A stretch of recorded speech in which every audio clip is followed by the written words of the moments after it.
Olá, você que está em casa assistindo a gente. Meu nome é Vitor Lins, sou auditor fiscal do Estado de São Paulo e esse é o Que Conta é Essa, o canal que discute como o Estado gasta e investe o dinheiro dos nossos impostos. Hoje vou falar até emocionado aqui para você, fiquei até nervoso quando o nosso convidado chegou. Ele está aqui sentado na minha frente, o chão tremeu do peso da história política que esse homem tem. Eu estou aqui hoje com Eduardo Matarazzo Suplicy. Bom dia, senador, vereador, deputado.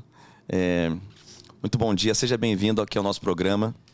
Muito bom dia, para mim é uma satisfação este encontro com você, Vitor Lins, e com esta emissora que é do Sindicato dos Auditores Fiscais do Estado de São Paulo, e para conversarmos a respeito dos instrumentos de política econômica que podemos aplicar para construir um Brasil justo, civilizado, fraterno. E dentre estes instrumentos está justamente a renda básica de cidadania.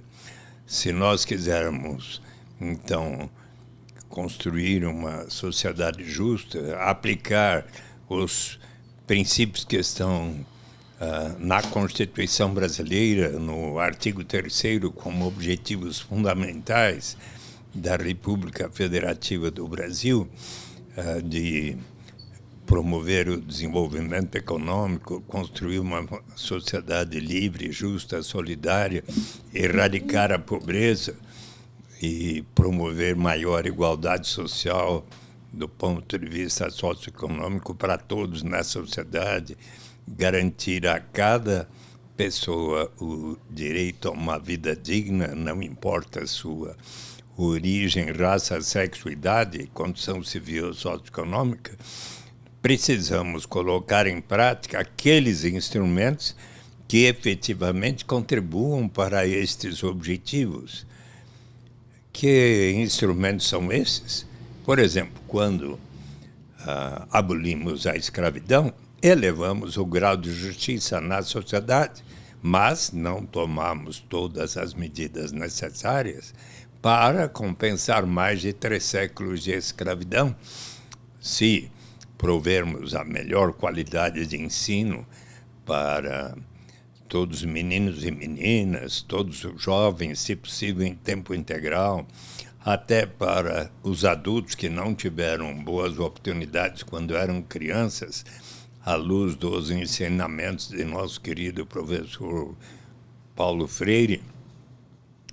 Se nós provermos a melhor qualidade de atendimento à saúde através do Sistema Único de Saúde, felizmente colocado na nossa Constituição de 1988 e que tão importante se mostrou agora durante esta pandemia, mas que possa haver a melhor qualidade de atendimento à saúde na cidade e no campo, e em todos os bairros de cada cidade, como São Paulo, estaremos elevando o grau de justiça.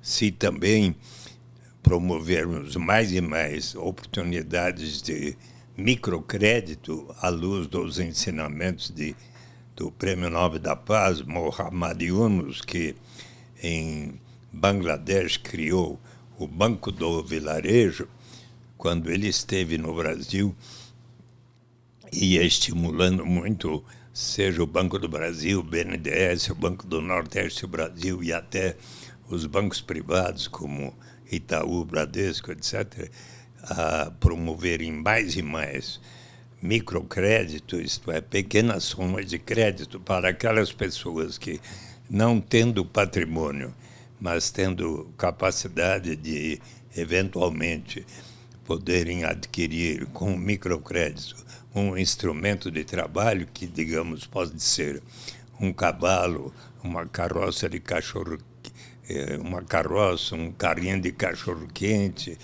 ou de pipoca, ou aparelhos, uma máquina fotográfica, aparelhos de cozinha para montar uma lanchonete ou até um restaurante em forma cooperativa, ou um computador, e e outros instrumentos que possibilitem a esta pessoa, então, realizar um trabalho que lhe dê uma vida digna e a sua família ainda poder pagar, digamos, em 12 ou 24 meses aquele crédito. Também, se estimularmos mais e mais as formas de economia solidária, de cooperativas, à luz dos ensinamentos de nosso querido professor Paul Singer, que foi secretário de Economia Solidária, tanto de Lula quanto de Dilma, e que tanto estimulou as formas mais diversas de cooperativas, seja de catadores de material reciclável, seja,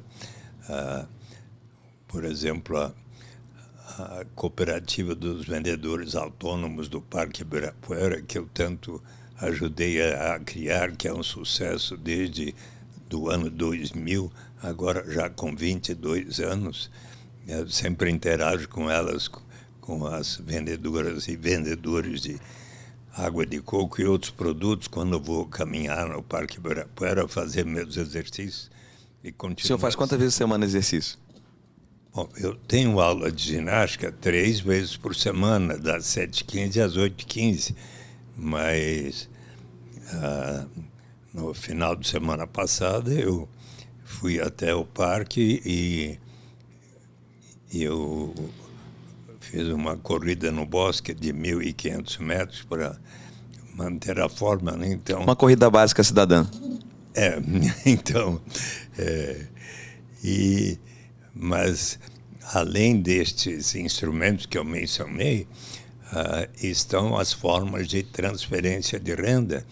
No Brasil, nós temos inúmeras formas de transferência de renda, como, por exemplo, as aposentadorias para aqueles que, ao longo da vida, dão uma contribuição aos institutos de previdência para, na idade mais avançada, poderem ter uma devida remuneração. Temos o benefício da prestação continuada, o seguro-desemprego, o salário-família, e tínhamos o Bolsa Família, agora substituído pelo Auxílio Brasil, se bem que o governo Lula vai voltar para começar,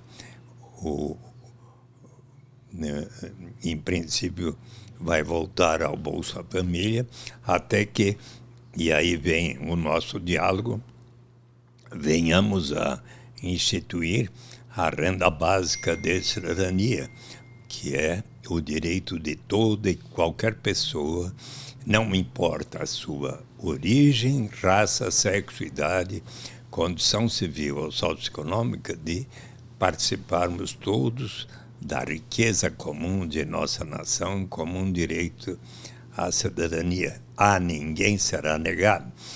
E, se você quiser, podemos agora explicar a origem dessa proposição, quando que ela começou a ser ventilada e tudo mais que você queira saber. Beleza.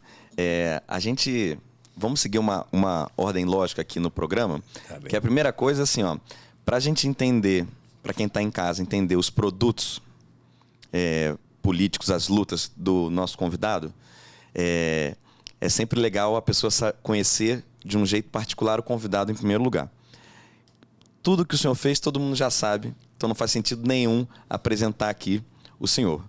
Então, a graça é o senhor se apresentar da forma mais pessoal possível. O senhor lembra, né? Aquele programa da Marília Gabriela era muito conhecido porque ela fazia sempre uma mesma pergunta para os convidados. Uma pergunta meio provocativa, que é assim. Eduardo Suplicy por Eduardo Suplicy. Bem, eu sou o oitavo dos 11 filhos que meus pais, Paulo Cochrane Suplicy e Filomena Matarazzo Suplicy, tiveram. E eu nasci ali na casa onde meus pais moravam, na Alameda Casa Branca, esquina com a Alameda Santos, e era uma ótima casa. Vizinho a nós era a casa de meu avô, de meus avós, André Matarazzo e Amália Sintra Ferreira Matarazzo, e era uma casa ótima, tinha um lindo jardim, piscina, lugar para andar de bicicleta. Além disso, nós, diante de casa, tínhamos o Parque Siqueira Campos, de um lado, e do outro lado, um outro parque com um gramado, onde muitas vezes eu joguei bola lá com os vizinhos e moradores e trabalhadores de empórios e tudo que vinham brincar, jogar bola e tudo. E então meus pais eram muito católicos, cristãos, e nos transmitiram, e especialmente a mim, valores cristãos, porque eles costumavam fazer com que nós todos orássemos a cada semana juntos, e eles diziam: é importante que vocês se mantenham sempre muito unidos, solidários e fraternos, mas que estes valores devem também ser levados em conta para além dos muros de nossa casa. E eu, desde menino, comecei a observar que em nosso país nós vivíamos com grandes desigualdades. Eu posso aqui dar alguns exemplos. Quando eu tinha assim uns 10 anos de idade, estava dormindo no meu quarto diante do Parque Siqueira Campos, e eis que de repente era acordado por gritos de mulheres. Então eu ia verificar o que estava acontecendo, e ali observava que mulheres estavam levando borrachadas de policiais militares, que as levavam para o distrito policial, onde elas ficavam 3, 4 dias, e daí voltavam ali para vender o seu corpo. Eu fiquei pensando por que dessas coisas, mas também muitas vezes indo à fazenda de meus avós, Boa Esperança, lá em Bragança Paulista. Eu interagia muito com os colonos, jogava bola com eles, depois ia tomar um lanche na casa deles, muito simples, tudo, e às vezes eu os convidava para tomar um lanche na sede da fazenda, e me tornei muito amigo deles, e depois alguns deles se tornaram líderes também de movimentos sociais. E eu estudei primeiro na escola Nossa Senhora das Graças, conhecida hoje como Gracinha, que ficava na Rua Maranhão, desde o Jardim de Infância até o 4º ano primário. Depois eu fiz o Colégio São Luís, desde a admissão até o 3º científico, colegial, né? E daí fui fazer a Escola de Administração de Empresas de São Paulo. O senhor estudou em colégios católicos e disse que seu pai ensinou o senhor a orar. O senhor é um homem de fé?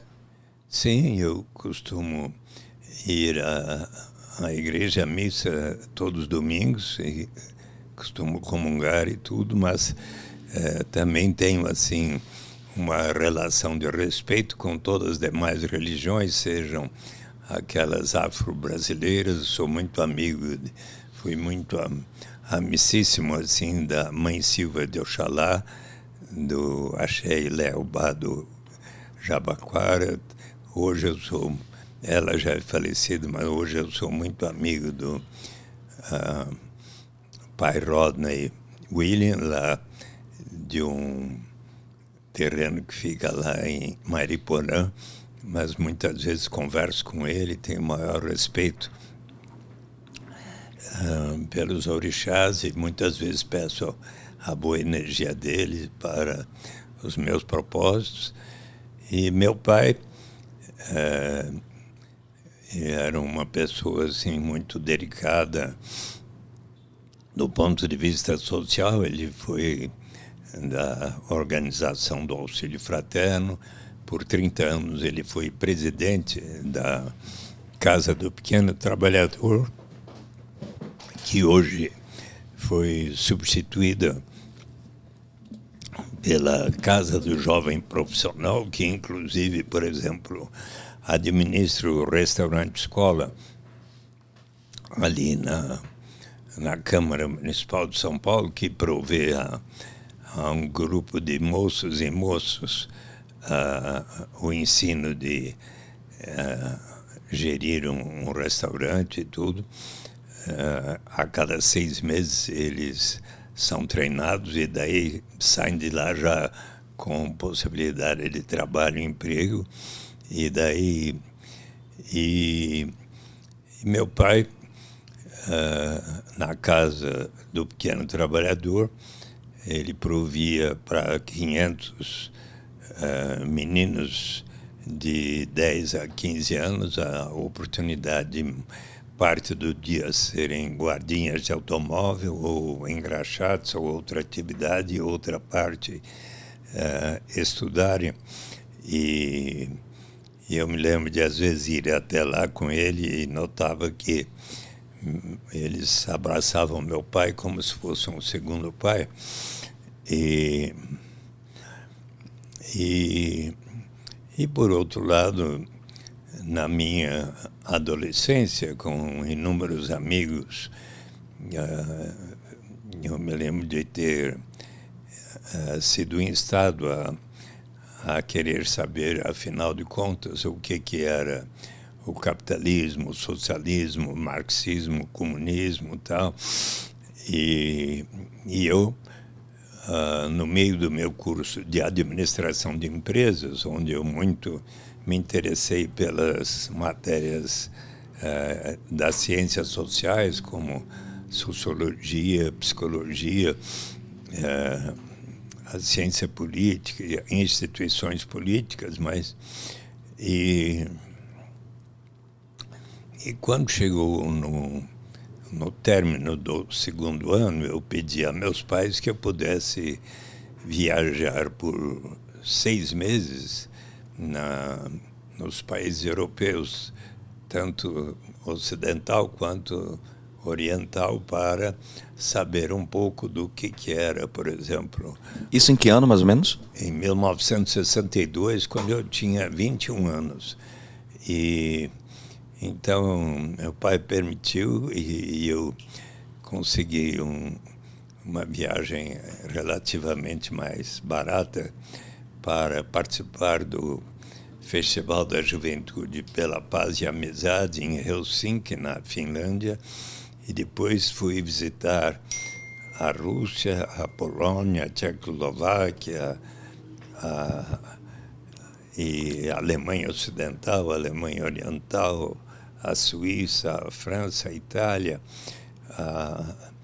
a Iugoslávia, a Bulgária, a Hungria e tudo. E diante, por exemplo, do Muro de Berlim... Qual país que você gostou mais? Bem, nessa viagem eu cheguei à conclusão de que era possível, sim, nós transformarmos o Brasil numa direção mais justa, mas que era importante, ainda mais diante do Muro de Berlim, realizar isso por meios democráticos e pacíficos, que eu sempre defendi, não é? E mais. Acho que ninguém consegue imaginar o senhor pregando violência mesmo, né? Eu sou, assim, como que um discípulo de Mahatma Gandhi, de Martin Luther King Jr., e você pode ver que no meu livro Renda de Cidadania, A Saída é pela Porta, está ali a tradução na íntegra de um dos mais belos discursos da história da humanidade, I Have a Dream, eu tenho um sonho.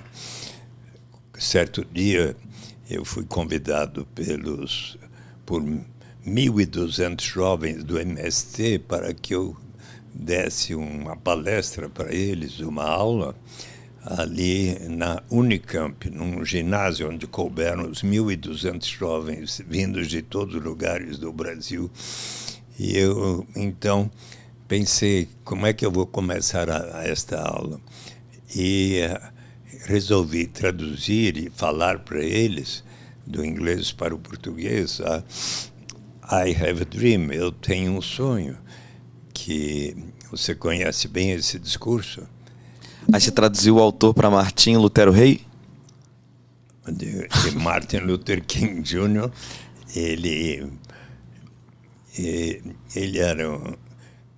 era uma época em que nos Estados Unidos da América havia uma enorme tensão social, inclusive por causa da discriminação contra os negros, e em Detroit, em Chicago, em Los Angeles, houve algumas ocasiões em que diversos quarteirões haviam sido incendiados e surgiram lideranças como as de Malcolm X, Angela Davis e tantas outras. E então o jovem pastor Martin Luther King Jr. começou a pensar no que fazer.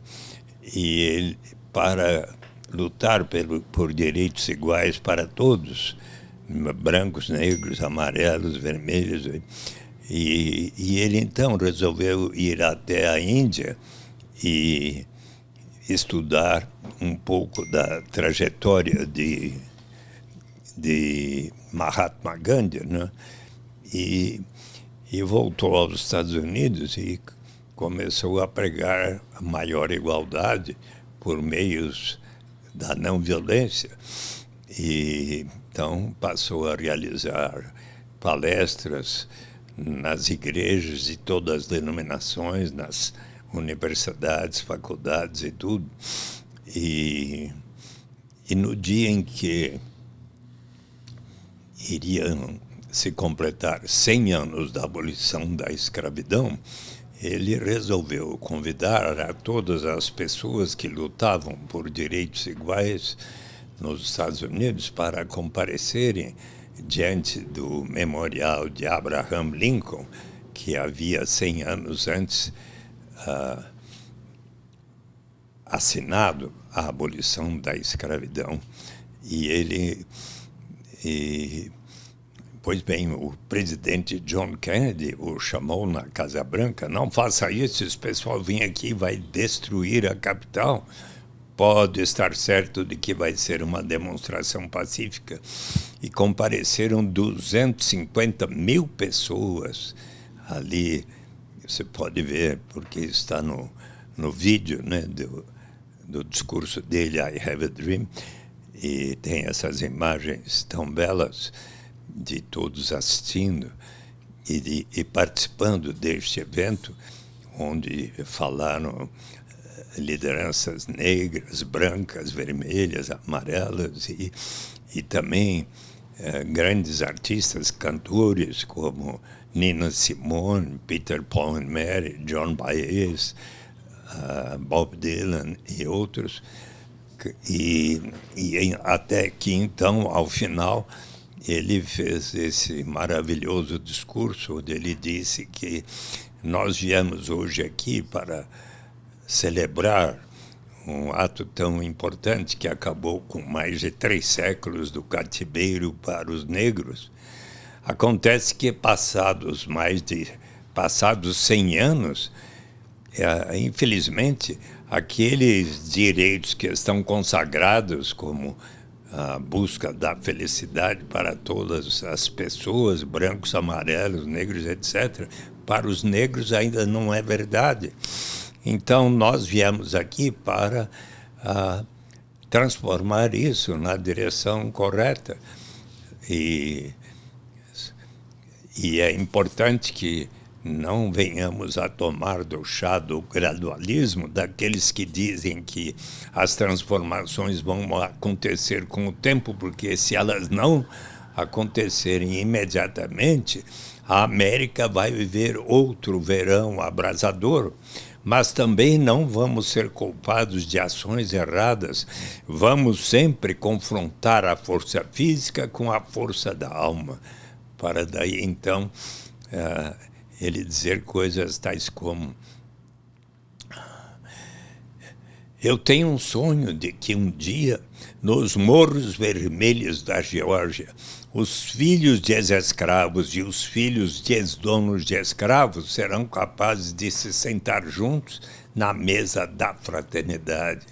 Eu tenho um sonho de que um dia os meus 4 filhos serão julgados não pela cor da sua pele, mas pelo seu caráter e atitude e tal.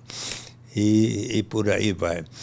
Então, Martin Luther King Jr., no seu livro Caos ou Fraternidade, para onde é que nós vamos daqui para frente, em 1997, ele diz que agora está na hora de colocarmos em prática aquilo que os economistas e todos que têm estudado como erradicar a pobreza sabem qual é a forma mais eficaz, a renda garantida. Ele foi um dos grandes defensores desta proposição. Mas quando é que se iniciou a defesa da garantia de uma renda básica para todas as pessoas? Por favor, me diga. Olha, a gente tem aqui 2 livros, né? O livro do Suplicy, o Renda de Cidadania, a Saída pela Porta. E a gente tem aqui também O Que Conta é Essa, que é o livro do Sindicato aqui dos Auditores. E a gente estava conversando, provavelmente o senhor não vai se lembrar, né? Porque o senhor conversa com muitas pessoas ao longo do seu dia e ao longo do seu ano, portanto. No 1º de maio, a gente conversou um pouquinho sobre esse livro aqui, nos bastidores ali do ato. O fundamento filosófico desses 2 livros tem base no John Rawls. Também. Né, que discute a justiça como equidade. Veja, os nossos resultados econômicos na vida, onde que a gente mora, quanto que a gente ganha, o que que a gente pode fazer, como que a gente pode viver, é um misto, né, de fatores, alguns deles que parecem que nascem com a gente e alguns que parecem que nascem perto da gente. Então, né, eu posso nascer com certas condições de saúde ou não, que me habilitam ou não para certos trabalhos. Eu posso nascer em uma família com condições materiais que me habilitem ou não para certos trabalhos também. Isso tudo vai dar um caldo e provavelmente vai desembocar naquilo que eu sou hoje. Acontece que esses fatores parecem ser distribuídos ao acaso no momento do nascimento, né? Não tem nenhuma meritocracia prévia para saber se eu vou nascer com saúde ou se eu vou nascer com condições materiais. O ponto é que quem nasce sem condições materiais ou sem condições físicas, saúde e tal, muitas vezes parecem nascer com uma condenação a não poder acessar certos cargos na sociedade, né? E, eventualmente, uma vida mais propensa a sofrimentos. Então, se o acaso distribuiu os fatores, por que certas pessoas precisariam pagar o preço, ser menos feliz, eventualmente, por coisas que o acaso decidiu, né? Então, por exemplo, um tipo de resolução disso é você dar uma renda para todo mundo, porque você garante um colchão mínimo para quem cair demais e não se machucar tanto, né? Sim, sua explicação está no caminho certo. E é fato que o filósofo, professor da Universidade de Harvard, John Rawls, no seu livro sobre a justiça... Justiça como equidade. Ele fala dos princípios de justiça que precisam ser levados em consideração. E o professor Felipe von Pares, que fundou a rede europeia da renda básica, depois transformada na rede mundial da renda básica, da Basic Income Earth Network, ele mostra em seus diversos livros, como este aqui, que é o renda básica, uma reforma radical para uma sociedade livre e uma economia sã. Pode mostrar ali, por favor, explique um pouquinho? Que contém o meu prefácio, tanto neste livro como noutros, de Philippe Van Parijs, como Real Freedom for All. Ele diz que melhor ainda do que a garantia de uma renda mínima através de um imposto de renda negativo, como no livro de John Rawls ele defende, melhor ainda será quando tivermos a renda básica universal. Quais são os 3 princípios de justiça de John Rawls? De igual liberdade, de diferença e de igualdade de oportunidades. O princípio de igual liberdade diz que toda pessoa deve ter um conjunto de liberdades básicas fundamentais, tais como as que estão nos 39 artigos da Declaração Universal dos Direitos Humanos, ou no artigo 5º da nossa Constituição, em 78 incisos, que precisam ser estendidos a todas as pessoas na sociedade. O princípio da diferença, que eu costumo explicar da seguinte maneira aos meus alunos, por exemplo, vamos supor que nós aqui constituamos um bom time de futebol, de basquete ou de voleibol, mas nestes times estão alguns craques excepcionais, como o Pelé, o Garrincha, o Neymar, e a Marta, a Hortência, a Paula. Então nós vamos dizer a estes craques: olha, nós queremos ganhar o campeonato e gostaríamos agora de definir a remuneração de cada um. Como vocês são craques excepcionais e nós queremos que vocês deem o melhor de si para ganharmos o campeonato, e nós também queremos dar o melhor de nós, mas não jogamos tanto quanto vocês, então nós vamos proporcionar a vocês uma melhor remuneração para que vocês deem o melhor de si, em benefício de nós que somos os que não somos tão bons. Então, já que a gente não sabe jogar, a gente paga, né? Então, fica colocado em prática o princípio da diferença, para que qualquer benefício seja em qualquer rendimento a mais, seja em benefício dos que menos têm, e de maneira a prover igualdade de oportunidades a todos. E o Philippe Van Parijs, então, advoga muito bem que, ainda melhor do que a garantia de uma renda mínima através de um imposto de renda negativo, a renda básica universal vai preencher melhor estes 3 princípios de John Rawls. Mas permita eu lhe perguntar, você, quando saiu de casa pela última vez, como o fez? Pela janela? Eu achei que você ia fazer igual Ai, como que foi aquele debate? O Maluf perguntou pra Marta, né? Como é que foi o seu caminho de casa até aqui? Ele foi falando, né? Que era a obra do Maluf, ele foi fazendo isso, né? Eu saí pela porta.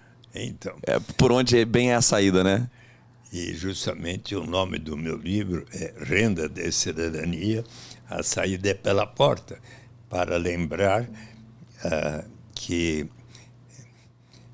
se trata de uma questão de bom senso, como já afirmava 520 anos antes de Cristo, o mestre Confúcio, no livro das explicações e das respostas. A incerteza é ainda pior do que a pobreza, e pode alguém sair de casa senão pela porta?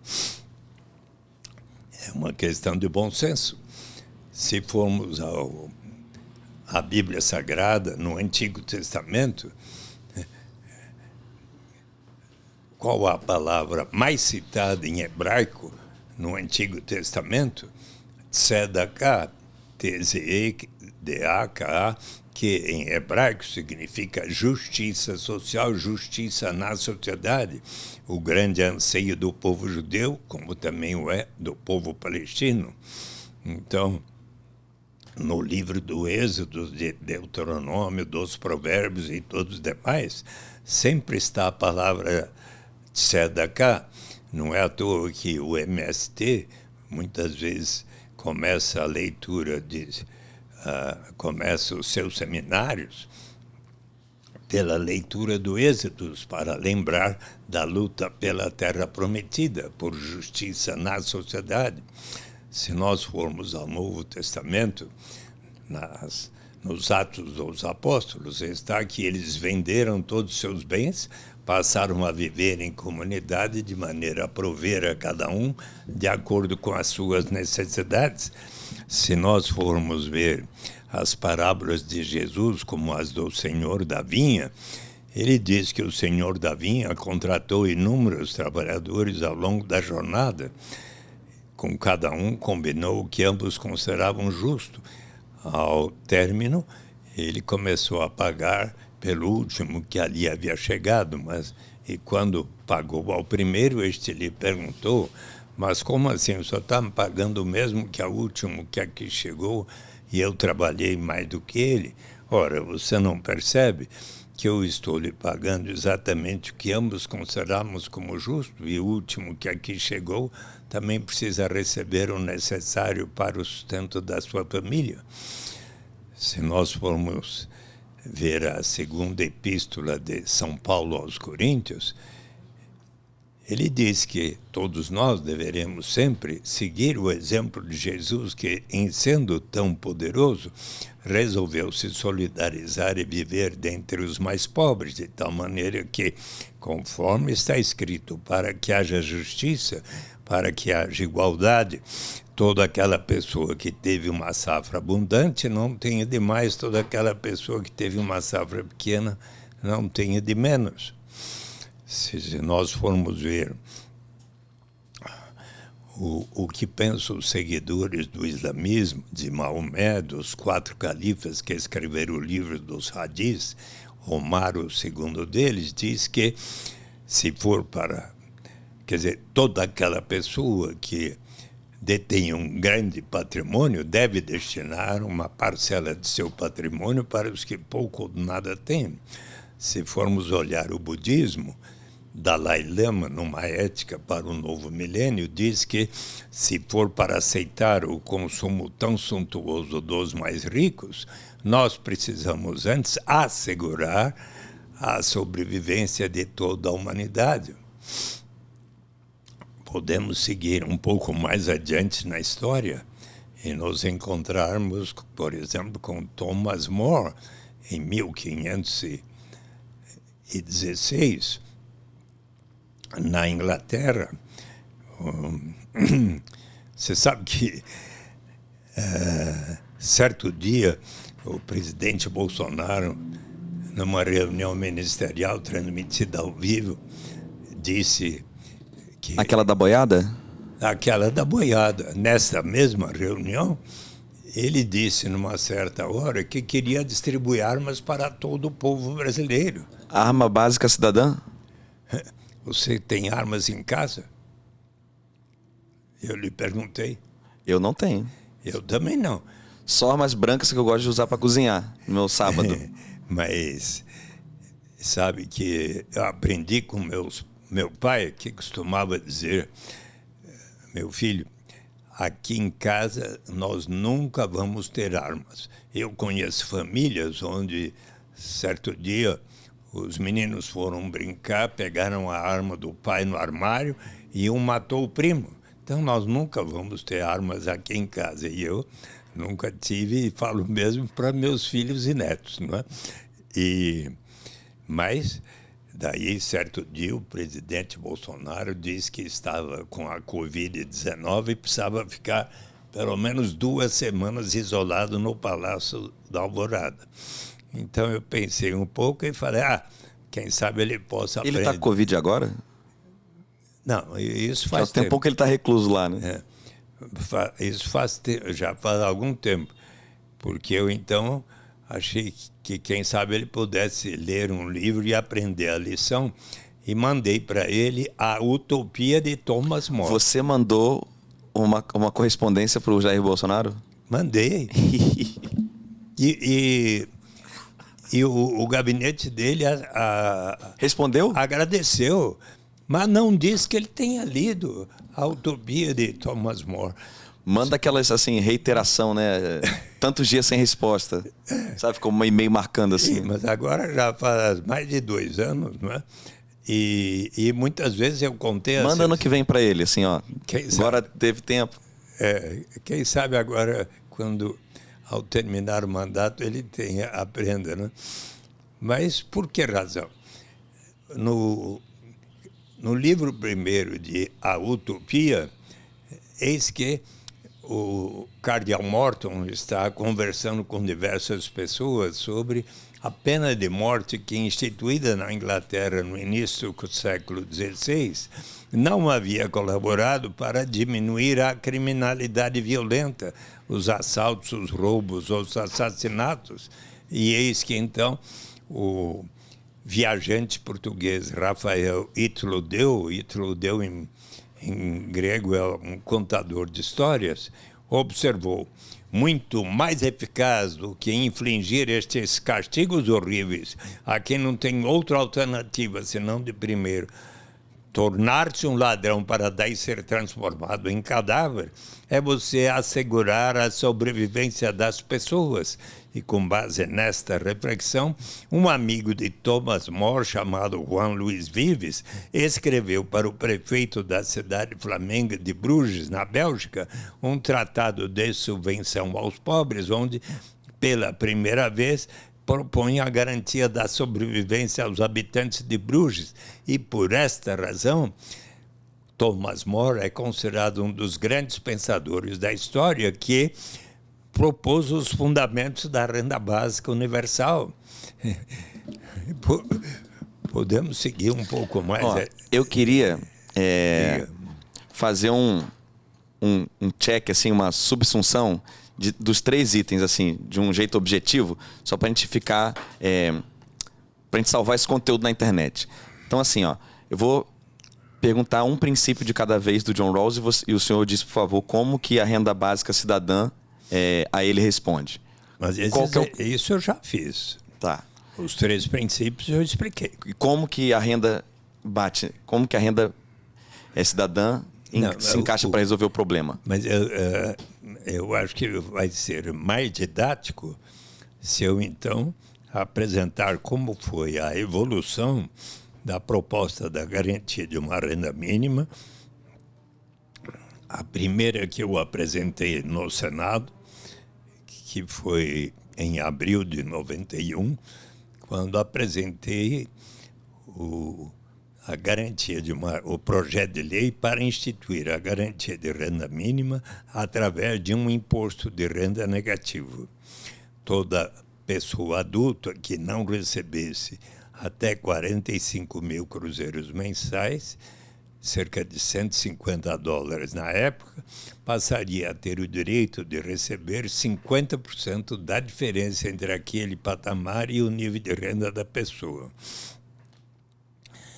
Recebeu um parecer favorável do senador Maurício Corrêa e foi aprovado por consenso de praticamente todos os senadores, 81, com apenas 3 abstenções, em 16 de dezembro de 91, e daí foi para a Câmara, recebeu o parecer favorável do deputado Germano Rigoto, do PMDB do Rio Grande do Sul, depois governador lá.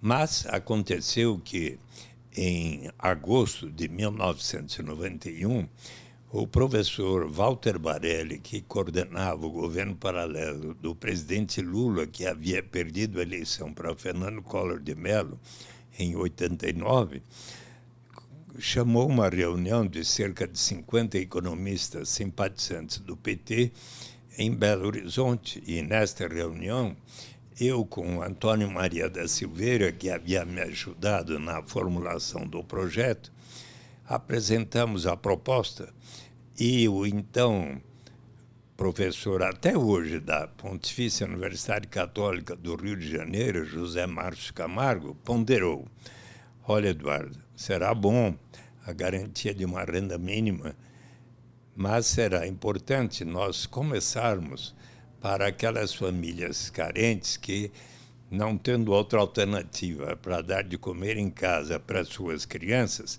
resolvem fazê-las trabalhar desde os 7, 8, 9, 10 anos de idade. Então, se provermos a garantia de uma renda mínima para as famílias mais pobres, desde que as suas crianças estejam indo à escola, estaremos contribuindo para cortar um dos principais elos do círculo vicioso da pobreza. E ele escreveu sobre isso na Folha de São Paulo em 91, e outro artigo em 93, e daí em 94 para 95, tanto o governador Cristóvão Buarque, eleito pelo PT no Distrito Federal, quanto o prefeito do PSDB de Campinas, José Roberto Magalhães Teixeira, ambos iniciaram programas de renda mínima associados à educação, naquela forma. E isso passou a ter uma repercussão muito positiva. Então, Ribeirão Preto, Jundiaí, Campinas, Belo Horizonte, Salvador, Belém, Mundo Novo, Caxias do Sul, dezenas de municípios por todo o Brasil, e também lá no Congresso Nacional surgiram 3 projetos na Câmara dos Deputados, 3 no Senado, pelo qual a União deveria financiar os municípios que adotassem programas de renda mínima associados à educação.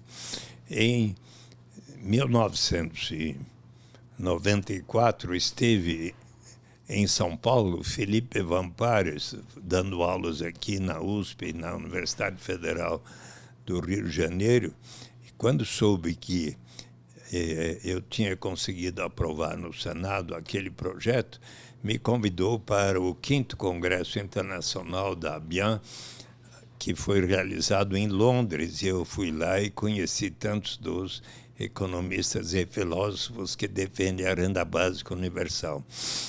E em 96, Felipe Vampares voltou ao Brasil para dar palestras, e eu então pedi ao presidente Fernando Henrique Cardoso para recebê-lo em audiência, e ele o recebeu junto com Paulo Renato Souza, ministro da Educação, e a sua equipe. E então Felipe Vampares explicou: olha, presidente, o ideal será um dia chegarmos à renda básica universal, mas garantir uma renda mínima relacionando a educação será uma forma de investimento no capital humano. E Fernando Henrique, então, deu o sinal verde para que aquela lei fosse aprovada com o apoio de todos os partidos na Câmara e no Senado. E então foi instituída a Lei 9.533 de 97, pela qual a União financiaria primeiro os municípios de menor renda per capita, e até que no 5º ano todos teriam direito, financiaria os gastos, 50% dos gastos dos municípios que adotassem programas naquela direção.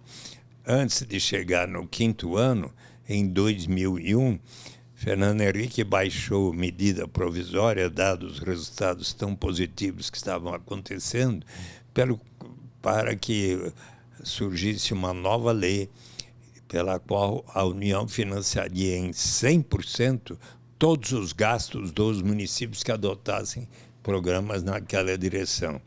Pouco depois, Fernando Henrique baixou o Bolsa Alimentação, relacionando às vacinas das crianças. Os pais que levassem as suas crianças até 6 anos teriam direito também de receber o que se chamou Bolsa Alimentação.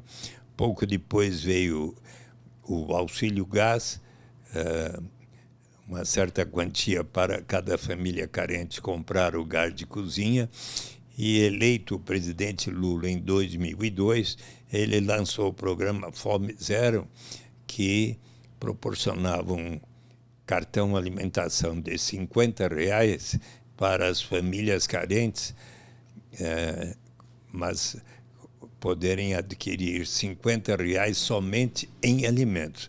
Mas quando chegou outubro de 2003, o presidente Lula, eleito em 2002, resolveu unificar e racionalizar estes 4 programas: Bolsa Escola, Bolsa Alimentação, Auxílio Gás, Cartão Alimentação e, pouco depois, o Programa de Erradicação do Trabalho Infantil, no que veio a ser o Bolsa Família, que em 2003, dezembro, já tinha 3,5 milhões de famílias beneficiárias, e em 2014-15, mais de 14,2 milhões famílias beneficiárias. E ao longo deste período, a cada ano foi diminuindo o coeficiente Gini de desigualdade, assim como também a proporção de famílias em condição de pobreza extrema e pobreza absoluta, a ponto de, em 2014 para 15, a ONU ter declarado o Brasil como atingindo o ponto de fome zero. Nestes últimos 6 anos, não houve o cuidado devido com a erradicação da pobreza, e então houve um aumento bastante significativo, e salvo agora que está se lançando o auxílio gás no lugar do programa Bolsa Família e tudo, mas com a vitória do o Auxílio Brasil, né, Auxílio Brasil encerrado a nossa família. O governo fez aprovar uma lei que institui o Auxílio Brasil e extingue o Bolsa Família, mas o presidente Lula já anunciou que vai voltar ao nome Bolsa Família. Mas mais e mais, estudando esse tema, interagindo com todos que defendem a renda básica universal, eu fiquei persuadido que melhor ainda será a renda básica universal incondicional. Apresentei projeto nesta direção em dezembro de 2001, e eis que era abril de 2002 quando foi designado relator o senador Francelino Pereira, ex-governador de Minas Gerais, ex-presidente da Arena, então do PFL, que me disse: Eduardo, eu estou com 81 anos, não vou mais ser candidato, quero estudar seriamente a sua proposta. E eu então dei a ele o meu livro, que estava na primeira edição, e ele estudou e disse: Eduardo, é uma boa ideia, mas você precisa torná-la compatível com a lei de responsabilidade fiscal, pela qual, para cada despesa, precisa haver a receita correspondente. Que tal você aceitar um parágrafo que diga que será instituído por etapas a critério do Poder Executivo, começando pelos mais necessitados? Eu aceitei, achei de bom senso, e graças a este parágrafo, em dezembro de 2002, o Senado aprovou por consenso. Em novembro de 2003, a Câmara dos Deputados, sendo um dos presentes Jair Bolsonaro, que nada falou contra, portanto votou a favor, a Câmara votou por consenso. E daí foi para o presidente Lula sancionar ou não.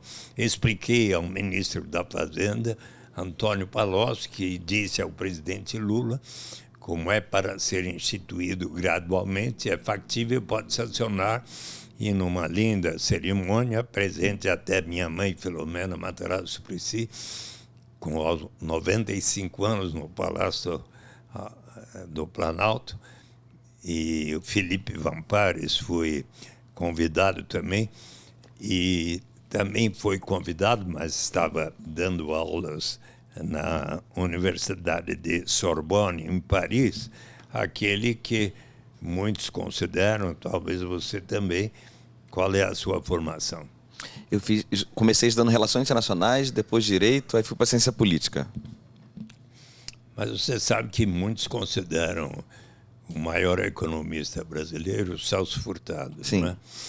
E ele estava na Sorbonne e mandou para o presidente Lula a seguinte mensagem que foi lida na cerimônia de promulgação, de sanção desta lei. Se me permite, vou ler as palavras de Celso Furtado. Neste momento em que Vossa Excelência sanciona a lei da renda básica de cidadania, quero expressar-lhe minha convicção de que, com essa medida, nosso país coloca-se na vanguarda daqueles que lutam pela construção de uma sociedade mais solidária. Com frequência, o Brasil foi referido como um dos últimos países a abolir o trabalho escravo. Agora, com este ato, que é fruto do civismo e da ampla visão social do senador Eduardo Matarazzo Suplicy, o Brasil será referido como o primeiro que institui um sistema de solidariedade tão abrangente e, ademais, aprovado pelos representantes de seu povo. Como que foi, como você se sentiu, qual foi a emoção de ver nesse ano o presidente sancionando a sua luta de vida? Bem, foi em... Você com a sua mãe ao lado, você falou? Para mim foi uma coisa excepcional. Só que eu preciso ver isso agora implantado. E ainda durante a minha vida, estou procurando combinar com Deus e com os orixás para que me deem a saúde suficiente para eu ver implantada. E, felizmente, o presidente Lula foi eleito. E neste diálogo aqui, que está no prefácio da 8ª edição, você pode notar que ele fala que vai implementar. E eu também exponho a ele quais as vantagens da renda básica universal em relação, por exemplo, ao que foi tão bem sucedido, como eu próprio tenho reconhecido sempre, o programa Bolsa Família, que o primeiro passo do presidente primeiro vai ser reinstituir o Bolsa Família com este nome. Agora, por que a renda básica de cidadania poderá ser ainda melhor? Eu acho então que ela tenderia a substituir e não complementar. Como? A renda básica, ela eventualmente substituiria um pacote de transferências ou ela complementaria? Ela unificaria e incrementaria? Ela viria no lugar e poderá vir, inclusive, no lugar de todas aquelas transferências que eu mencionei. Aposentadoria. Conforme for até aposentadoria. Mas, ou então, pelo menos todas as demais, o benefício da prestação continuada, o seguro-desemprego. O que o pessoal chama de LOAS, né? Mas por que vai ser melhor? Posso explicar? Por favor. Primeiro, eliminamos inteiramente toda e qualquer burocracia envolvida em se ter que saber quanto cada um ganha no mercado formal, isto é, na carteira de trabalho assinada, ou em qualquer atividade que façamos. Digamos, se uma mãe toma conta das crianças da vizinha e no dia seguinte recebe um trocado, não precisa assinar, declarar. Eliminamos também qualquer sentimento de vergonha da pessoa precisar dizer, olha, eu só recebo tanto, por isso mereço tal complemento de renda. Eliminamos o fenômeno da dependência que acontece quando se tem um sistema que diz quem não recebe até certo patamar tenho direito a receber tal complemento. E a pessoa está por decidir, vou ou não iniciar essa atividade que vai me render esse tanto. Mas se eu iniciá-la, receber esse tanto, aí vem o governo e me retiro o que eu estava recebendo naquele programa, eu talvez desisto e entro na armadilha da pobreza ou do desemprego. Mas se todos iniciarmos da renda básica em diante, sempre haverá o estímulo ao progresso. Será mesmo? Será que não vai estimular a ociosidade? Será mesmo? Pensemos um pouco em nós, seres humanos, homens e mulheres. Todos nós amamos realizar uma série de atividades, mesmo que sem remuneração no mercado. As mães, quando estão... Como nós dois agora aqui, né?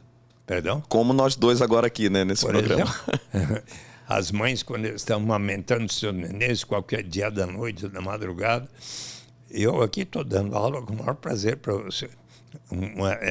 Esse nosso diálogo.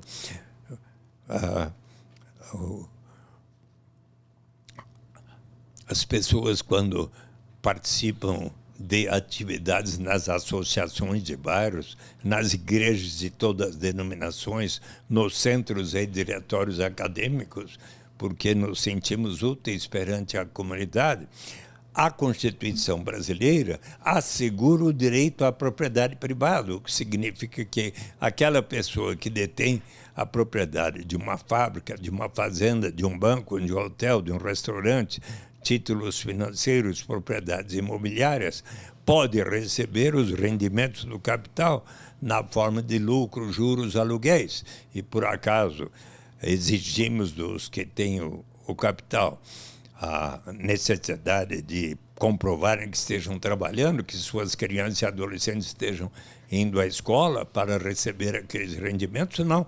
Então, se asseguramos aos mais ricos o direito de receber tais rendimentos sem aquelas condicionalidades, por que não estendermos a todos, ricos e pobres, o direito de todos partilharmos da riqueza comum de nossa nação como um direito à cidadania, ainda mais quando percebemos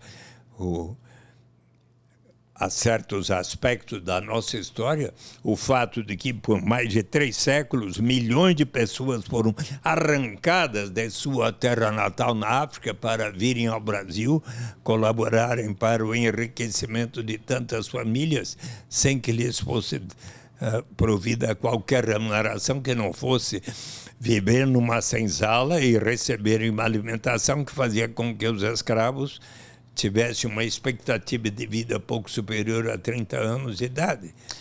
Acho que a questão fundamental para hoje é que o mercado é um ente colaborativo. O patrão precisa do empregado, o empregado precisa do patrão. Por que na hora da distribuição uns ficam com tanto menos do que outros, né? Prover a garantia de uma renda para todos a partir de uma forma de tributação ou de colaboração dos que detêm mais para se garantir o mínimo para todos, seria o mais adequado. Caro Vitor, qual é a principal vantagem da renda básica de cidadania, sobre a qual eu não falei ainda? Você quer me contar? A principal forma da vantagem da renda mínima? Qual é a principal vantagem de nós instituirmos para valer uma renda básica universal para todos? Olha, vou responder moralmente para mim e vou tentar responder economicamente um pouquinho também. Moralmente é a tranquilidade de saber, de poder dormir em paz, sabendo que nós não estamos, como sociedade, fracassando. E economicamente falando, você teria uma injeção enorme de demanda, né? Você está na direção certa. Mas a principal vantagem da renda básica de cidadania, quando tiver o seu caráter universal e incondicional, a principal vantagem é do ponto de vista da dignidade, da liberdade do ser humano, de que nos fala o grande economista, prêmio Nobel, Amartya Sen, professor hoje em Harvard. ele, em Desenvolvimento como Liberdade, diz que desenvolvimento, se for para valer, deve significar maior grau de liberdade para todos na sociedade. E ele, então, lembra de um episódio de quando ele era menino. Seu pai era um ótimo professor que vivia em Dhaka, hoje capital de Bangladesh, mas era Índia na época. E eles moravam numa boa casa. Certo dia, brincando no jardim da sua casa, eis que, de repente, entrou um homem, portão adentro, gritando por socorro, esfaqueado nas costas. Então, ele chamou para o seu pai, que logo veio, e acompanhou seu pai, levando aquele homem para o hospital. No caminho, Cadermia disse: bem que minha mulher tinha me avisado para não vir a este lugar tão perigoso, caracterizado por lutas étnicas. Mas eu não tive outra alternativa senão de, neste bairro, encontrar um trabalho que pudesse dar o sustento da minha família. E ao chegarem no hospital, eis que Cadermia teve uma forte hemorragia e veio a falecer. Então, conclui Amartya Sen, tipicamente, este homem não tinha liberdade real. Precisou colocar a sua saúde e vida em risco para conseguir um trabalho que pudesse dar o sustento da sua família. Certo dia, uma freira de uma ordem religiosa fundada na Itália, que cuida muito das mulheres prostitutas, veio ao meu gabinete e pediu que eu fosse conversar com diversas prostitutas ali no Parque da Luz. E eu fui lá na casa de chá, conversei com elas e expliquei estas coisas, me deram razão.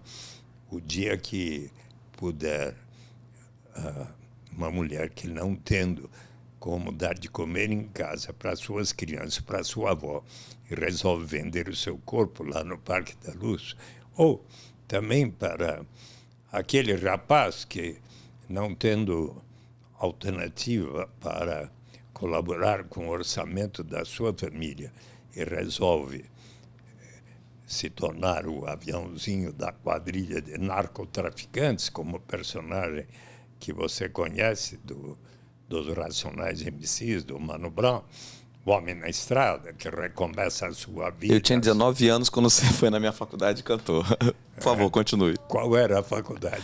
IBMEC, no Rio de Janeiro. Eu cantei lá. Cantou Racionais. Só um pedacinho, então. Por favor. O homem da estrada que recomeça a sua vida, a sua dignidade, a sua liberdade, que foi perdida, subtraída, quer mostrar a si mesmo que realmente mudou, que se recuperou, quer viver em paz e dizer ao crime nunca mais. O dia que houver para si e cada membro da sua família, tanto para aquela mãe quanto para esse rapaz, uma renda básica suficiente para atender às suas necessidades vitais, esta pessoa vai ganhar o direito de dizer: não, agora eu não preciso aceitar essa única alternativa que me surge pela frente, mas que vai ferir a minha dignidade, colocar a minha saúde e vida em risco. Agora eu vou poder, quem sabe, fazer um curso numa instituição e ter aulas com o professor Victor Lins, até que surja uma oportunidade mais de acordo com a minha vocação, com a minha vontade. Aula de música com o Eduardo Suplicy. É neste sentido, pois, que a renda básica de cidadania vai elevar o grau de dignidade e liberdade real para todos. É por isso que eu tanto acredito nessa proposta, Vitor, e quero e agradeço se vocês também abraçarem essa causa, como o Sindicato dos Auditores Fiscais. E então, com o maior prazer, eu quero muito agradecer essa oportunidade de explicar para vocês por que eu acredito tanto nesta proposta. Muito obrigado por resumir muitos anos de luta. A gente gosta de comentar as notícias da semana com o convidado e pede Aí é o nosso quadro Que História é Essa? Esse aqui, pode subir um pouquinho, por favor, Igor? Pra gente ver a foto. Olha. Isso aqui é só uma propaganda, né? Tem a foto ali do Alckmin e tal. Estamos no site G1 e a manchete é: todos os gastos de governo serão revisados pela nova gestão, diz Geraldo Alckmin à Globo News. Aí ali embaixo, ó, vice-presidente eleito defendeu responsabilidade fiscal. Diz que PEC da transição é emergencial e que novo governo terá mecanismos para equilibrar contas. Beleza, desce só mais um pouquinho, por favor, Rigo. Eu quero pegar uma aspa ali. Pronto, ó, pode parar aí. Ó. Tô lendo pode subir um pouquinho. Tô lendo a aspa exatamente embaixo da foto ali na letra miúda. Ó. Presidente Lula tem compromisso com a responsabilidade fiscal, afirma Geraldo Alckmin a Mira Leitão. A batata está com você, Suplicy. Como que você comenta esse debate sobre responsabilidade fiscal e responsabilidade social que tanto está acontecendo nesse mês de novembro? Eu acho que o presidente Lula tem razão ao dizer que é necessário tanto a responsabilidade fiscal, mas sem esquecer a responsabilidade social. E ainda mais ele vai assumir no momento em que constatamos no país um aumento muito significativo no último período Jair Bolsonaro da pobreza absoluta. Nós aqui em São Paulo, por exemplo, notamos em quase todos os bairros da cidade, embaixo dos viadutos, um número crescente de pessoas que vivem em condição de pobreza extrema, de pobreza absoluta. Então, eu acho, por exemplo, eu tenho tido a oportunidade de conversar um pouco com o vice-presidente eleito, Geraldo Alckmin, que tem sido muito sensível, compreensivo, e acredito que ele vai ajudar o presidente Lula no propósito de caminhar na direção da renda básica universal. Eu escrevi para o presidente Lula, o Geraldo Alckmin, como responsáveis pela equipe de transição, sugerindo, inclusive, alguns nomes que muito têm estudado a questão da transição do Bolsa Família para a renda básica, até chegar à sua universalidade, para que estas pessoas possam, ao lado de Pércio Arida, Guilherme Melo, Tereza Campelo, Márcia Lopes, e ter mais alguns nomes que, inclusive, venham a considerar seriamente o que está nas metas do programa do presidente Lula, explicados em setembro último, que vai se fazer a transição gradual do programa Bolsa Família, que voltará até que se chegue à renda básica de cidadania universal e incondicional. Isso está no programa do presidente Lula e eu quero colaborar para que isso aconteça de fato. Esse episódio da inclusão do programa, da proposta no programa, teve aquele episódio, né, da reunião do PT, que o senhor foi lá, desabafou, e como que aquilo aconteceu, como que foi para você e como que aquilo foi resolvido? Bem, na véspera... Na edição a gente vai colocar o vídeo, mas agora não. Na véspera, justamente, o meu amigo, pai Rodney William, escreveu uma mensagem para mim. Então você amanhã vai lá na apresentação do programa. É que nem quando alguém pergunta assim, você vai no aniversário do fulano? O nome de fulano me chamou, né? E eu pensei, puxa, mas eu não estou sabendo onde é que vai ser. E daí eu fui lá. Quando for assim, Eduardo, você tem que falar assim, vou sim, onde que é o endereço mesmo? Né? Tá, mas eu Mas eu fiz isso e perguntei onde era e cheguei lá. E sentei e comecei a prestar atenção. Daí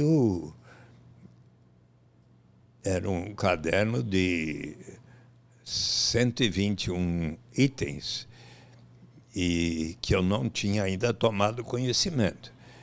E então o Aloysio Mercadante, presidente da Fundação Perseu Abramo, começou a fazer a apresentação dos principais pontos que estavam contidos, acho que em 25 slides.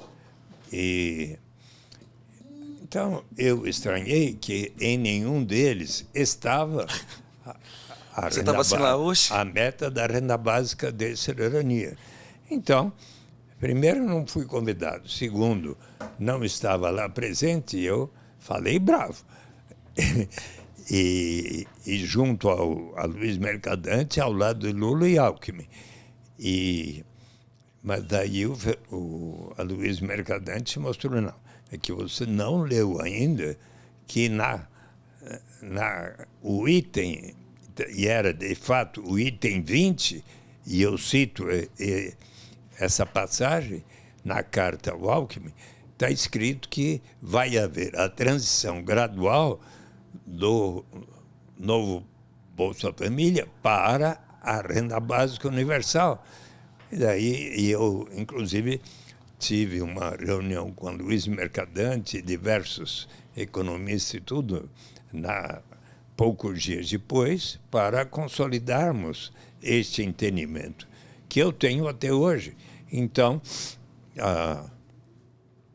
e por esta razão, eu escrevi anteontem a carta ao vice-presidente Geraldo Alckmin, coordenador, para que, de fato, seja levado em conta. E para levar em conta, além de Pércio Arida, Tereza Campelo, Márcia Lopes e Guilherme Melo, que são todas pessoas que estão definindo o Bolsa Família novo, que eles também considerem chamar os que tanto estão estudando a transição para a renda básica de cidadania, como, por exemplo, está acontecendo em Maricá, na costa do Rio de Janeiro, Washington Quaquá, que é vice-presidente mas também diversos economistas, como o Leandro Ferreira, que é presidente da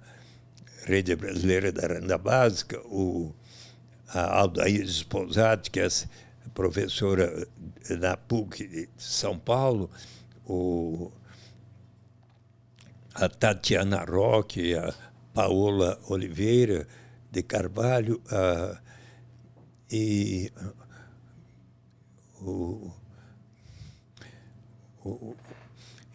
diversos outros que eu citei na carta que poderão colaborar. Então, eu espero que o vice-presidente Geraldo Alckmin, que tem sido muito atencioso comigo, quando ele estava para aceitar a definição de ser candidato a vice, eu um dia fiz uma visita na padaria próxima da residência dele e entreguei o meu livro, Renda. Imagina você está indo na padaria e tem o Alckmin tomando café com o Suplicy. É isso, né? Ele costuma fazer isso, tem uma padaria ali. Naquele momento ele estava sem, assim, bom, era o lugar onde costumava receber pessoas, uma padaria perto da casa dele, muito simpática, então.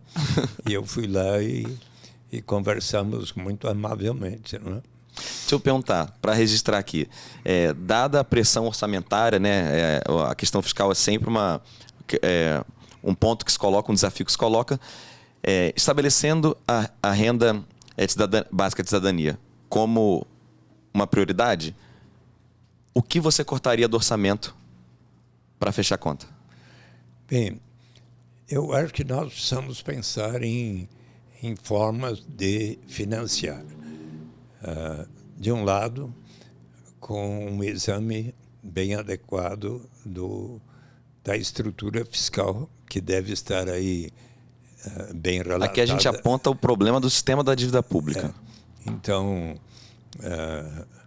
precisamos ver qual a estrutura de impostos hoje, em que medida será adequado termos um sistema tributário mais progressivo e para que possa, então, haver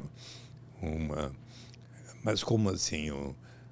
Todos vão receber, até o mais bem-sucedido empresário brasileiro, nós dois também? Sim, os que temos mais colaboraremos para que nós próprios e todos demais venham a receber. E para isso é necessário um sistema tributário que cobre mais dos que tem mais e que todos recebam a renda básica universal. Há outras formas de se financiar, sim. Que exemplos há? Você já esteve lá no lugar do mundo onde se paga uma renda para todos igualmente, que deu muito certo? Já foi lá? Onde que é lá? No início dos anos 60, o prefeito de uma pequena vila... Eu não fui até o início dos anos 60 ainda. Mas no início dos anos 60, o prefeito de uma pequena vila de pescadores, como tantas existem no litoral brasileiro, observou que de lá saía uma grande riqueza na forma da pesca. Boa parte da população era muito pobre. E ele então disse, vamos criar um imposto de 3% sobre o valor da pesca para instituir um fundo que a todos vai pertencer. Mas o imposto sou contra, enorme resistência. Teve enormes dificuldades. Demorou 5 anos para persuadir a comunidade. Uma vez instituído, deu tão certo que 10 anos depois se tornou governador Jay Hammond do estado do Alasca, ao norte dos Estados Unidos.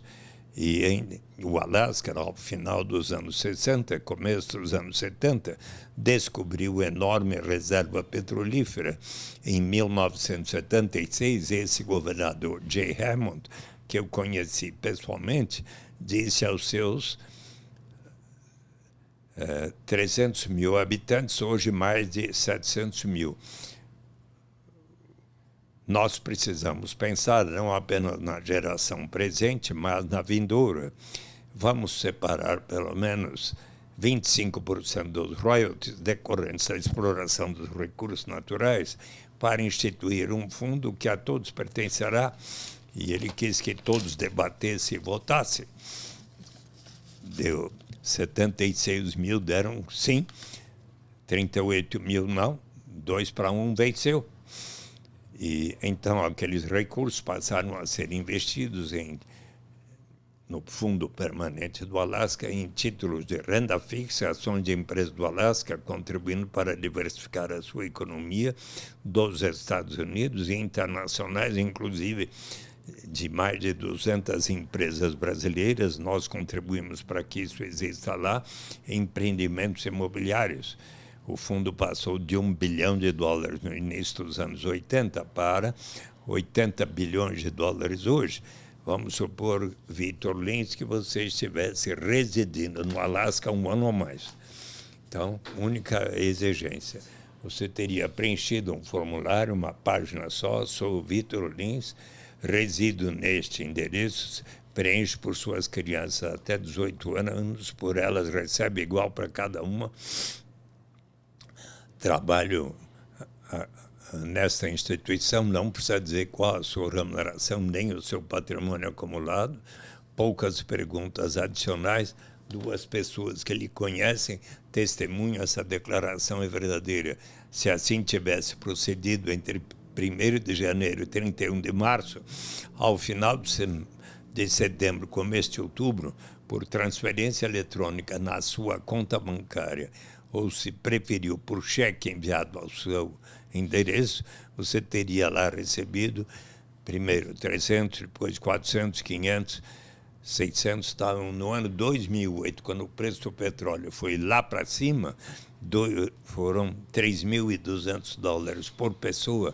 Nesses últimos anos tem sido $1.000 a $2.000 por pessoa. Consequência, 1980, Alasca, o mais desigual dos 50 estados norte-americanos. Hoje, Alasca, o mais igualitário estado dos Estados Unidos, com um coeficiente 0,471. Olha, eu estive... E constitui suicídio político para qualquer liderança do Alasca propor o fim deste sistema. Eu estive no Alasca por 7 dias e pude constatar quanto que as pessoas avaliam como muito positivo este sistema. E eu recomendo que você vá lá e, representando o sindicato dos auditores fiscais, e faça uma reportagem exemplar a respeito, e eu quero saber o resultado dessa reportagem. E aí a gente se conta num próximo programa que você vai ser nosso convidado recorrente aqui. E sobre o Alasca, só para concluir, uma sociedade é tão forte quanto seu elo mais fraco, né, de uma corrente. É isso aí, então estamos aqui já, o Lucas e o Rafael já estão com raiva de mim, então, porque o senhor tem uma agenda bem agora.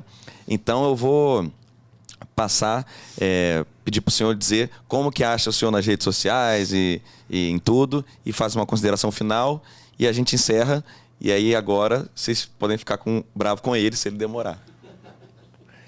Não, eu quero muito agradecer, eu quero dizer que tive o maior prazer de conversar com vocês e gostaria de, já que você tem o meu livro, Renda de Cidadania, que você possa também ter esse livro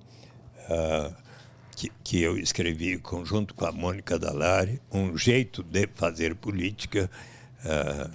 Então, agradeço a atenção de terem me convidado. Acho que eu consegui sintetizar os pontos principais da história da renda básica, desde Confúcio até chegarmos ao dia de hoje. Então, mas você sabe que tem havido reportagens, sim, muito positivas de como a experiência